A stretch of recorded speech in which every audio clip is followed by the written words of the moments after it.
Hi, magandang gabi po sa inyong lahat, no?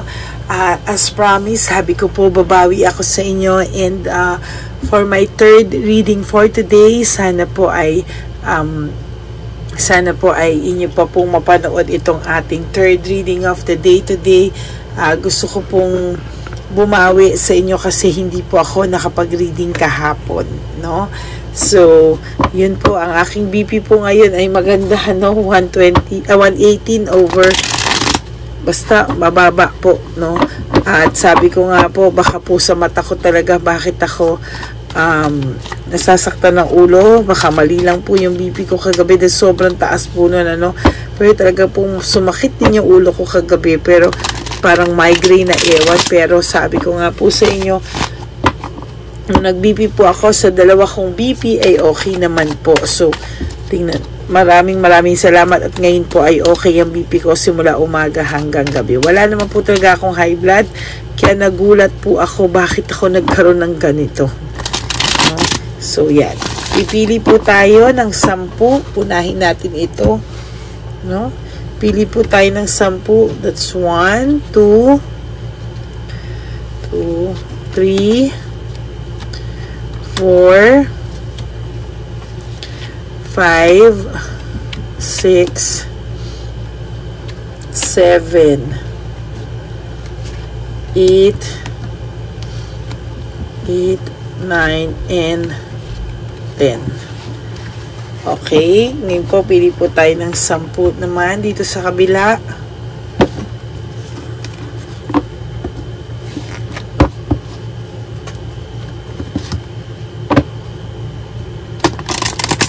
Ay, meron po doon ako nakita. Bakit nawala naman yan? Yun. Sama na natin to. Ito naman po ay ating babalasahin muna. Huwag nyo po i-skip to. Imagine niyo po na kayo po ay aking hinuhulaan. Nasa harapan ko po kayo at kayo po ang aking energy na hinuhulaan. Okay, so wag niyo pong i-skip ito, no? So 1, 2, 3, 4, 5, 6, 7, 8, 9, and 10.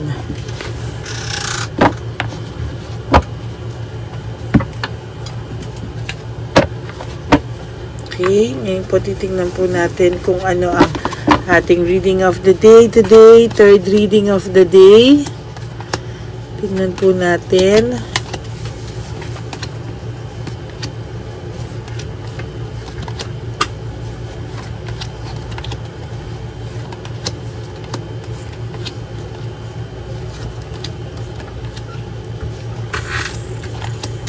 Okay. Ano po kaya makikita natin for your first reading? Ikaw po ay kalmado sa mga oras na ito, no? Ikaw po ay kalmado samantalang meron pong nangyayari akong nakikita na para ka pong biglang kinabahan or bigla ka pong kahit kalmado ka, minsan yung, alam mo yung kalmado ka lang po, tas bigla kang maaaligaga for no reason at all. It is because yung taong ito po ay iniisip ka, no? Talaga pong naiisip niya po yung mga times na pinagsamahan nyo, naiisip niya po yung mga kalokohan niyang ginawa sa'yo, naiisip niya rin po yung pride niya, no? Sinasabi niya po na kahit anong mangyari, hindi daw po siya hihingi ng tawad sa'yo, pero kabaliktaran po yung mangyayari sa future, no? Saglit po,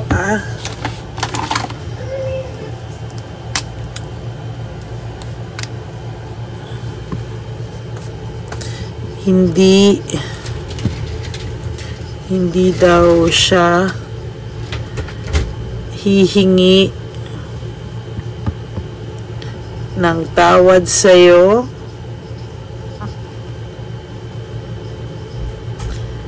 pero kabaliktaran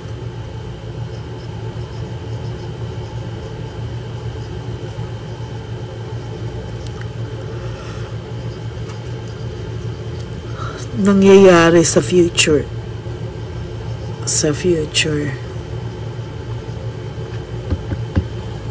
Hindi daw siya hihingi ng tawad sa'yo, pero kabaliktaran ang mangyayari sa future.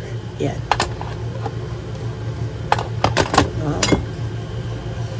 Okay, tuloy po natin, ano?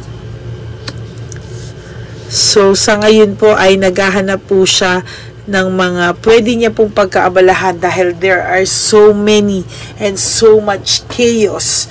Ibig sabihin po, marami pong nangyayaring gulo sa pagitan niya at ng third party, no? Na minsan po, hindi niya na raw po alam kung saan niya ilalagay ang sarili niya. Hindi niya po alam kung pag may sinabi siya, galit si Chabilitang Palaka. Pag wala po siyang sinasabi, galit pa rin po si Chabilitang Palaka. It is all about you. Pag tumahimik po siya, ang inaakala po ni Chabilitang Palaka, dahil namimiss ka ng person mo. Sorry po. Pero, pag masaya naman po, iniisip, siguro nag-communicate kayo ng babae mo na yung ganyan, kaya masaya ka. So, sabi nga po ng person nyo, ay talagang magulo po sila, no? Asot pusa po ang samahang meron sila. At ang sinasabi ko lang po sa inyo ay, ang yabang po nito, no? Parang hindi siya hihingi daw ng kahit na ano, kahit kailan. Hindi daw po ito lalapit sa iyo para humingi ng tawad. Pero sinasabi ko po sa iyo, there will come a time that this person ay lalapit sa iyo at kabaliktaran yung mangyayari sa future. Hihingi po siya ng kapatawaran or kakausapin ka po ng person na ito. Makiramdam ka po kasi kahit hindi po siya sa iyo magsabi ng sorry from the bottom of my heart, etc. Pero paniwala ka po sa akin, darating po ang araw na mismong itong taong to ang gagawa ng paraan para kayong dalawa po ay makapag-usap. No? Kaya sinasabi ko po sa iyo, huwag ka pong maniniwala kung napakayabang po ng taong to na sabihin po na hindi siya lalapit sa iyo, hindi siya hihingi ng tawad sa iyo at burado ka na sa kanyang mundo. That is a lie, no? Sinasabi niya po lang yan para po makumbinsi po yung sarili niya, no? Na hindi na po lumapit sa iyo. Pinipilit niya po at kinukumbinsi niya po yung sarili niya na magkaroon ng satisfaction sa mga buhay-buhay. Pero hindi po lagi pong parang may kulang sa buhay niya, no? Na parang hindi niya po alam kung ano daw po ba yung kulang sa buhay niya. There's emptiness, yan po ang nangyayari sa kanya, oh. May emptiness po siyang nararamdaman and emotional loss. Sa totoo lang po, pagod na rin po ang taong to sa nararamdaman niyang mga emptiness and emotional loss. As a matter of fact, hindi niya po talaga alam kung ano po yung nangyayari sa kanya. Hindi niya po alam bakit siya nagkakaroon ng parang kakulangan sa kanyang buhay. Hindi niya po alam bakit ang dami niya pong bakit. Sa totoo lang, napakarami niya pong bakit. Ayan, no, may coldness po siyang nararamdaman kay Chabilitang Palaka or kay Shocks, no? Pero meron po siyang stubbornness. Matigas po talaga ang ulo nito at talagang kahit ano po, feeling niya po talaga gwapo siya. Feeling niya po yung sex appeal niya nung kanyang kabataan, way back 19 kopong-kopong, ay iniisip niya pa rin po na meron pa rin po siyang babalikan sa'yo, na iniisip niya pa rin po na gwapong-gwapo po ang mga tao sa kanya, na parang yung pagiging heartthrob niya nung araw, gusto niya po ulit maramdaman kahit sa ano raw pong kahit sa ano man naiisip niya, kahit anong paraan, gusto niya pong magbinata ulit. Gusto niya pong maranasan yung pagiging wild and free na wala pong iniintindi na kahit na ano, no?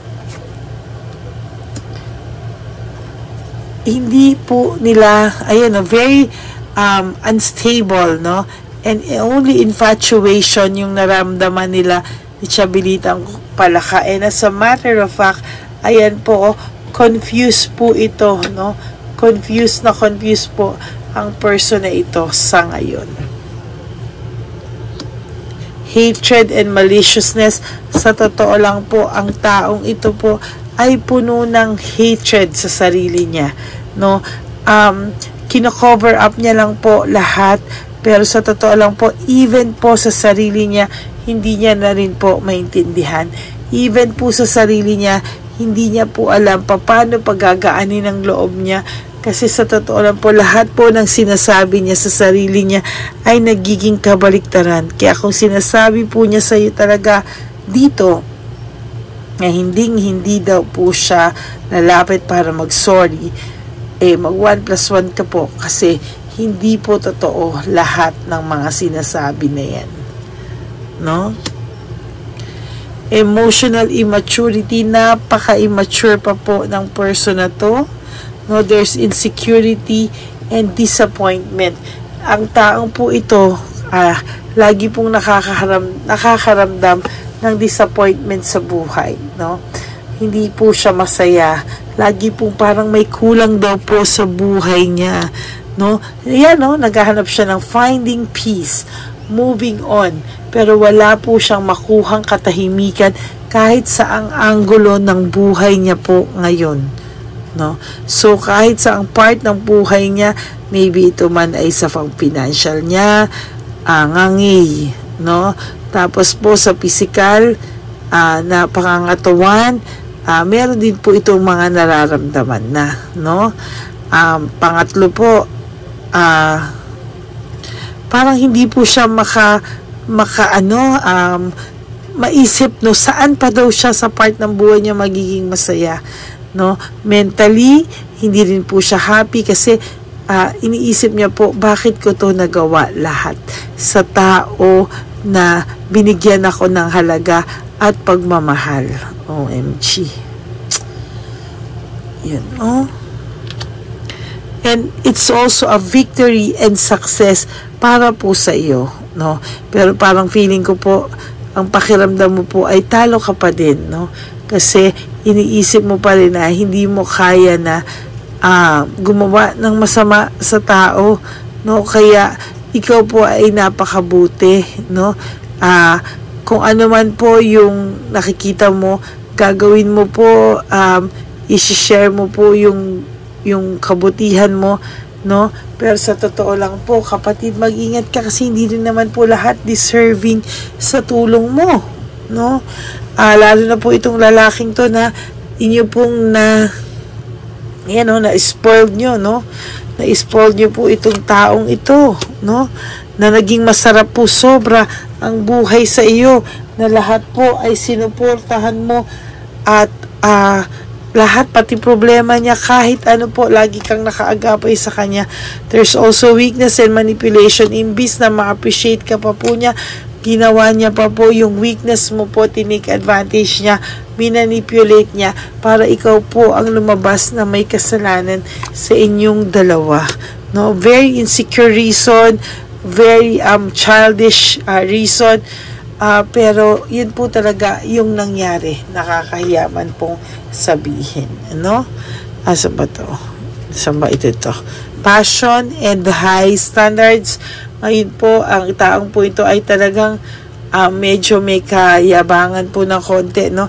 Parang pinafeel niya po na maganda daw kesyo ang trabaho niya ngayon, no? Pero wala po siyang reward. Ikaw po ang re-rewardan nito. As a matter of fact, i-reward ka na po ng Divine Universe dahil sa lahat po ng tiniis mo sa buhay. No, now he is just avoiding the conflicts every day.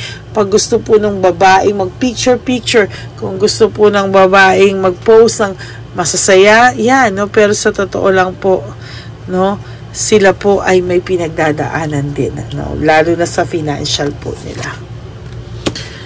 There's legal complications, no? Huwag daw po kayong masyadong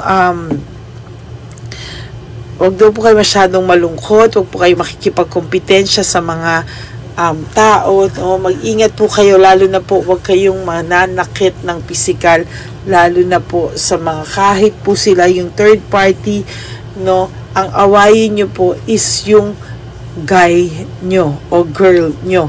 No, wag po yung third party. Pero, no, bakit sinasabi ko sa yung wag yung third party? Kasi, pag ikaw po, sinaktan mo po yung third party, ikaw pa po ang mababaliktad, no? Di bali pong irap-irapan mo na lang, pero wag mo pong sasaktan kasi once na sinaktan mo, ikaw po ang malalagay sa alanganin and he is not worth it at all, no? Yan po yung sinasabi kong impulsive decision na hindi pinag-iisipan, ano? Kaya po ngayon, sinasabi ko sa inyo, meron po silang lack of resources and very unstable po ang buhay nila. Pero wag ka, kung makapagkita to sa mga Facebook, akala mo kung sino mayaman, tatapatin po kita, ubos na po ang pera nito ng person mo, no? So, bahala po siya kung gusto niya ma-take advantage, pero ikaw po, be with yourself. Talaga pong, lalo na po sa inyo na mga taga OFW po talaga, no? Ay, nakon, malungkot po talaga ang buhay dyan. So, maging, ano na po tayo, alerto at magdasal po tayo. Okay? So, that is your third reading for the day. Hindi daw siya aamin or hihingi ng tawad sa iyo, pero kabaliktaran ang mangyayari sa future. Kakainin niya po lahat ng sinabi niya. Okay? So, that is my third reading for the day. I will now sleep because makakatulog na po ako ng maayos dahil natupad ko na po yung aking pong pinangako sa inyo na third reading of the day. Marami pa po ang hindi nakakapanood sa first reading and second reading of the day today. I hope naman po na mapanood nyo po ito at tulong nyo na po yan sa ating channel, no skipping of ads. And wag po kayo manukot kahit po na life is short. Don't make it shorter by expressing and parang don't stress yourself, sorry po, by sorry po, nawala ako. Life is too short. Don't make it shorter by stressing yourself from all the pains and the heartaches na binigay sa inyo ng kahapon. Just surrender everything to the divine universe and just let go and let God write your life and love story. Pasensya na po, nagkabulol-bulol po ako because yung utak ko po napakabilis gustong ilabas yung interpretation or analysis niya sa baraha or sa kung saan man. Kaya yung bilis po talaga ng utak ko, hindi minsan makasabay yung bibig ko sa paglabas, no, ng words na naiisip ko po, no? So, yun lang po. And for those of you po na gustong malaman kung if this is your reading and energy nyo ba ito, just message me po sa Lady Lee Elena. That's our official and only legit FB account. Mag-follow na din po kayo dahil nagra-random po akong tawag sa lahat, sa mga masuswerteng mahahagilap ko sa oras na yun para tumawag po ako. Maraming salamat po sa inyong lahat. To all my Lady Elena friends, family, and subscribers, I love you all from the bottom of my heart. Okay? So, God bless you all po. Huwag po malulungkot. Makatulog po kayo ng maluwalhati. Ngayon po, talaga nararamdaman ko na naman yung pagod. But I am so happy po na nabigyan ko po kayo ng third reading of the day today. Okay? God bless you everyone. I love you all from the bottom of my heart. Don't you worry po, I will be back for another set of reading. Pero bukas na po yan ng umaga. Okay? God bless you all. I love you po and have a good night's sleep. Sana po ulit, again and again, mapanood nyo po yung first reading of the day and the second reading of the day bago po kayo tumakbo at mag-skip at panoorin to. Okay?